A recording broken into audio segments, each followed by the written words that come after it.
the essence of freedom is when you reach a level of freedom that is not depending on any external circumstances.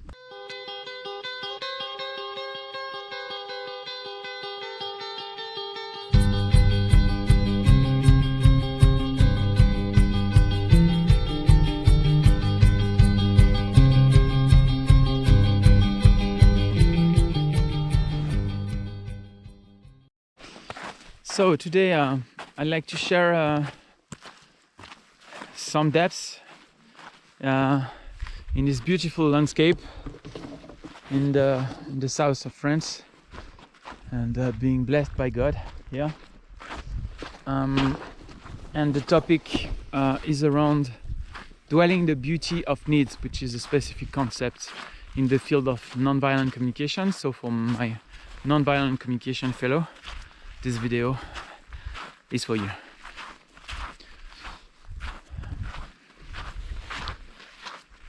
So I'm going to develop what it means to dwell in the beauty of needs, and I received this transmission from this amazing nonviolent communication and spiritual teacher named Robert Gonzales. So I pay respect to this fellow and share his legacy with you guys.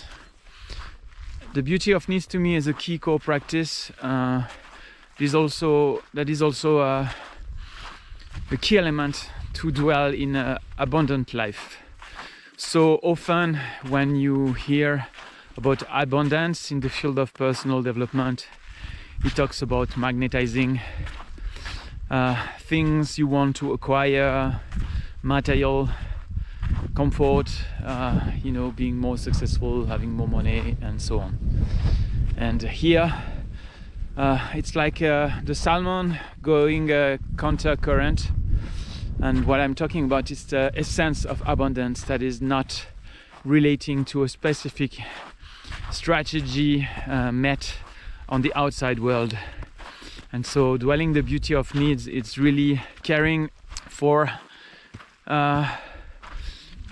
meeting the need, whether this need is fulfilled or unfulfilled.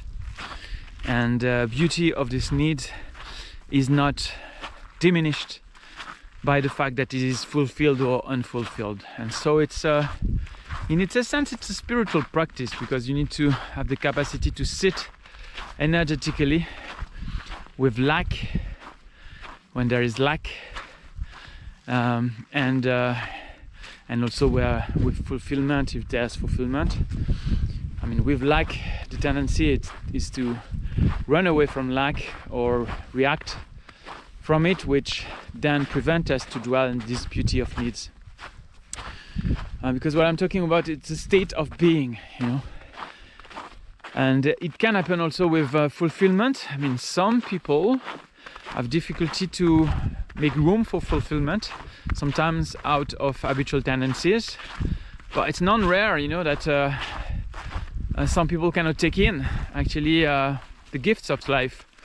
And for instance, I don't know in your country, but in France there's tremendous examples where people actually I'm gonna take a very materialistic example here, but they have won in the lottery millions of euros, and they kind of spend it in less time than it is to say it.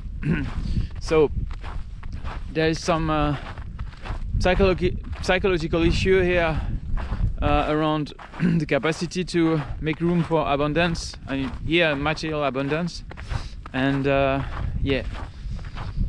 so not knowing if this example is hyper fulfilling, but it's to say can happen also in the field of fulfillment, not being able to make enough room.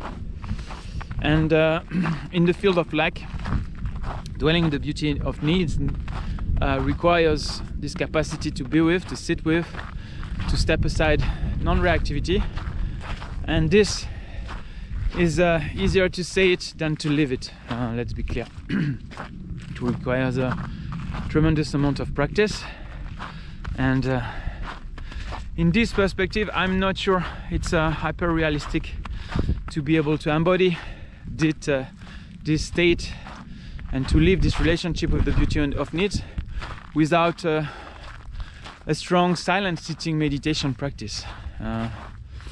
So wherever you are, and in this perspective, I feel a strong belonging with the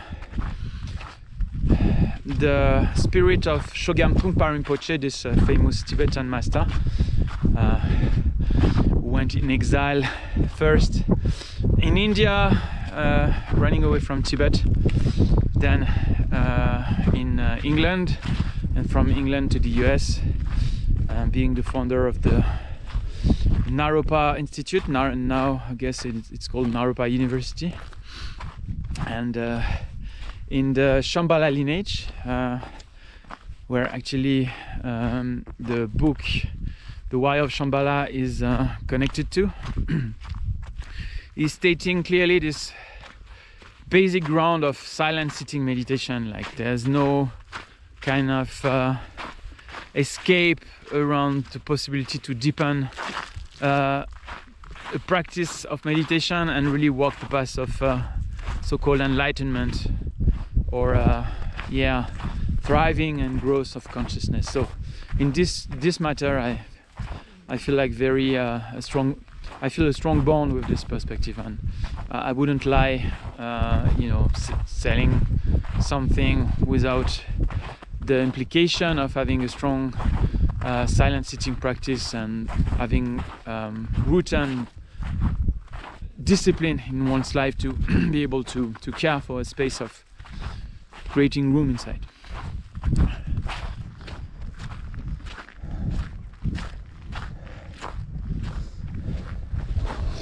So then in the field of the beauty of needs, it means I can dwell in a space which I could call the space of the self, because it's a space where actually there is fulfillment without a specific outcome. Like there's fulfillment whether there's pain or needs met,